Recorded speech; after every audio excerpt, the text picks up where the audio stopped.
अस्सलाम वालेकुम। SM news के साथ मैं हूं इश्तियाक अली। खबरों का सिलसिला बढ़ाते हुए खबर शामिल करते हैं चिन्योट से। चिन्योट में इंसदाद पोलियो मुहिम 2 रोज़ से जारी है। 2 दिनों में तकरीबन 1,59,848 बच्चों को पोलियो के कतरे पिलाए जा चुके हैं। इसी हवाले से मज़ीद तफसीलात जानते हैं अपने नुमाइंदे वसीम दुरानी से। जी वसीम, क्या तफसीलात हैं आपके पास?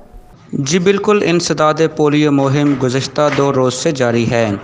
पहले दिन में मजबूरी तौर पर चिन्योट में 79,948 बच्चों को कतरे पिलाए गए हैं। मुहिम के दूसरे रोज़ 79,900 बच्चों को कतरे पिलाए गए हैं। मुहिम के तीसरे रोज़ भी घर घर जाकर टीमें बच्चों को पोलियो के कतरे पिला रही हैं। चिन्योट में पोलियो मुहिम 29 मार्च ta 2 अप्रैल तक जारी रहेगी। ज़िला भर में 768 पोलियो टीमें मुतहर्रिक हैं। डिप्टी कमिश्नर मोहम्मद रियाज ने कहा है कि पोलियो मुहिम में किसी किस्म की गफलत या कोई कोताही बर्दाश्त नहीं की जाएगी।